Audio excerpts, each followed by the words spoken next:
Over the years, our family's had a share of health problems. So prescriptions are a part of our life. Before we went to the big box store. We both thought it would help us save.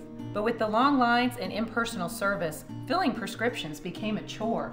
That's when a friend recommended D&H. Now Tristan knows our prescriptions. Brenda always helps us find the right vitamins. And after Dad's fall, Monica's been a real expert with all our home medical needs. All without the lines. Trust and service. That's our D&H.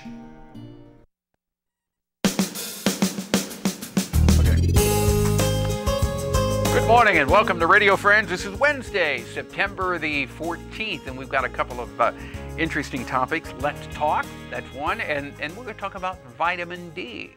And the information we have may surprise you. Jean Howard is with us, Central Missouri Dietetic Association. Welcome to Radio Friends. Thank you. Vitamin D is your topic today, and you told me something that really surprised me right before we went on the air. You said between the months of October and March, right, if you live in Central Missouri, even if you're outside all day long, because we know our vitamin D comes from the sun, right, during those months, we're not getting vitamin D. we do not. Why? Because the slant of the sun to the earth is so that the UVB rays don't come through in Missouri because we're too far north. Now, if you move south for the winter, you're in luck. You're going to get vitamin D. Right. So in Missouri, in the central part of the United States, we're getting our vitamin D from what months? From March to October. From March to October. Right. Not once it becomes October 1st, we don't have enough vitamin D. But do we if we're out in the sun a lot in the summertime, are we storing enough vitamin D in our bodies to carry us through the winter?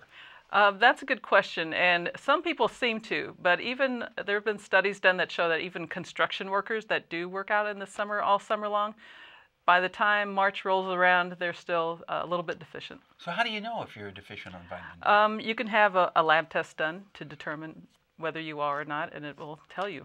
What if you drink a couple of glasses of milk a day? Is that going to give you the vitamin D you need? It will give you some vitamin D, but probably not all that you need. Foods. What type of foods for vitamin D? Really, there aren't that many foods. Milk is fortified with vitamin D, but then otherwise you can get some from salmon, from fatty fish, but still, I mean, unless you eat that every day, probably not enough. Is this a problem? It is a problem, and I work primarily in nursing home care right now, and so I would say 90% of the people that are admitted to the nursing home are deficient in vitamin D, but also a lot of the general public, because we're not outside like we were when we were an agrarian community. You know? So it is really hard for a lot of people to get it. Plus, sunscreen. When you put on sunscreen, you're blocking those. You're blocking the vitamin D so, too.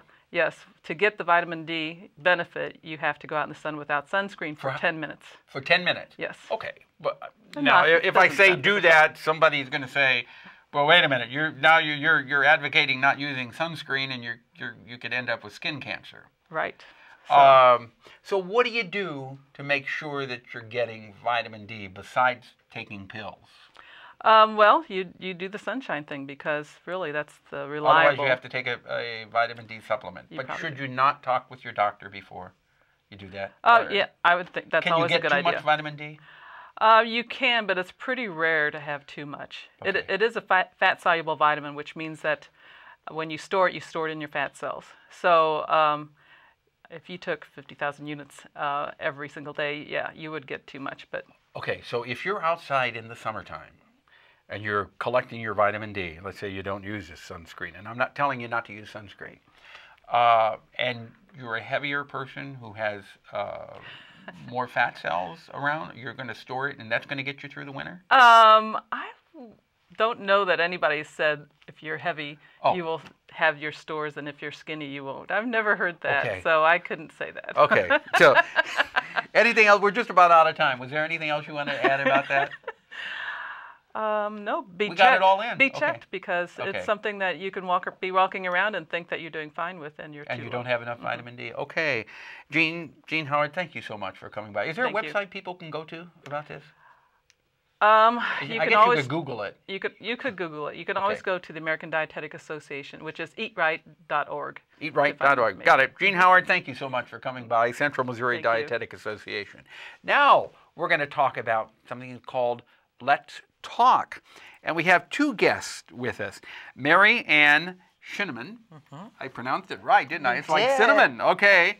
From the Robert G. Combs Language Preschool and MU Speech and Hearing Clinic, and Kate Quinn. It's a pleasure to have both of you here. Thank you. What is Let's Talk? Well, Let's Talk is a brand new fundraiser here in town, and it is simply to give the gift of speech to those who struggle to communicate. So simply, it's just giving speech therapy language or scholarships to those who need them. If you know, speech communication is actually a very vital thing to our lives. Of I mean, course. Singing a song, speaking as we are now, so forth. And communication disorders are actually one of the largest disabilities in the United States. Is that right? And it's true. And some of those are developmental, and some of those are also injury or stroke related. But no matter what the cause is, there are those who struggle to communicate need therapy. And what Let's Talk is a fundraiser that myself and Ann Cardetti have started up to simply raise money to provide scholarships and also therapy tools to those who need them. How many people are struggling to communicate on a daily basis? Percentage-wise, I think it depends on the specific disorder that you're looking at. So if you've got someone who has a speech sound disorder, then the percentage is different than someone who has an aphasia, a disorder, from someone who's had a stroke and then is learning to speak again, or a heart attack and has had brain damage and is learning to speak again. Oh, if you have a heart attack and you have brain damage, that is just like a stroke. That's It's going to affect your ability to speak. Right, because if you lose the blood flow to the brain, then there is going to be damage. The fundraiser is...